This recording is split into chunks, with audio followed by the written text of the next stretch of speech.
సామాన్యులు ఇంటి పన్ను చెల్లించకుంటే ముక్కుపిండి మరీ వసూలు చేసే మున్సిపల్ అధికారులు కొందరు విషయంలో మాత్రం చూసి చూడనట్లు వ్యవహరిస్తున్నారు. వేలల్లో జీతాలు తీసుకుంటున్న కొందరు అధికారులు మున్సిపాలిటీకి చెల్లించాల్సిన హెచ్ఆర్ఏ ఎగ్గొడుతున్నారు. ఆదిలాబాద్లో ఏళ్ల తరబడి ప్రభుత్వ భవనాల్లో ఉంటూ అద్దె కూడా చెల్లించడం లేదు.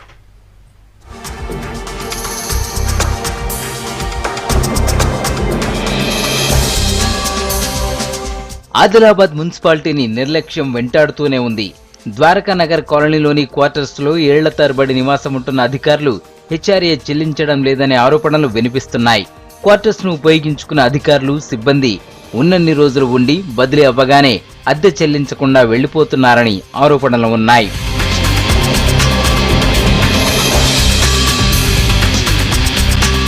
సామాన్యులు ఇంటి పన్ను చెల్లించకుంటే ముక్కుపిండి మరీ వసూలు చేస్తారు అధికారులు. కానీ వేలల్లో జీతాలు తీసుకుంటున్న అధికారులు అందులో మున్సిపాలిటీకి చెల్లించాల్సిన హెచ్ఆర్ఏ మాత్రం చెల్లించడం లేదు. నిబంధనల ప్రకారం మున్సిపల్ క్వార్టర్స్ లో ఉండేవారు మున్సిపాలిటీకి వేతనాల నుంచి 10% చెల్లించాలి. గత 30 ఏళ్లుగా ఈ భవనాలను వాడుకుంటున్న అధికారులెవ్వరూ అద్దె చెల్లించడం లేదంటే పరిస్థితి ఎలా ఉందో అర్థమవుతోంది.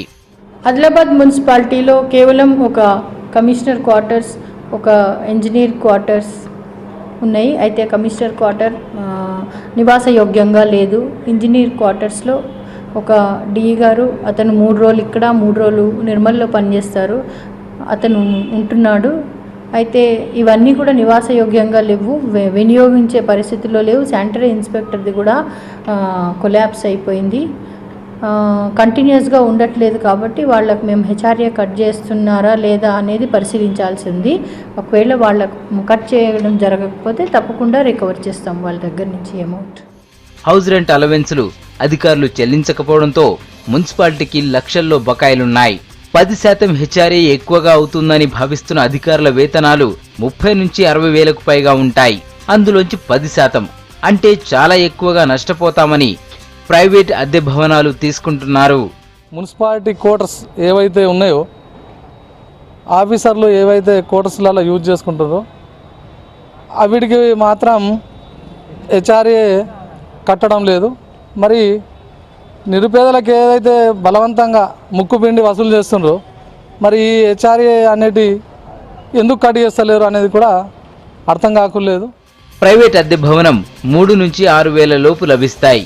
నిజానికి ఏ అధికారి కోసం నిర్మించిన క్వార్టర్స్ లో ఆ అధికారి ఉంటూ హెచ్ఆర్ఏను మున్సిపాలిటీలో చెల్లించాల్సి ఉంటుంది. కానీ ఇలా జరగడం లేదు. అధికారుల నుంచి మున్సిపాలిటీకి రావాల్సిన హెచ్ఆర్ఏను వసూలు చేయాలంటున్నారు స్థానికులు.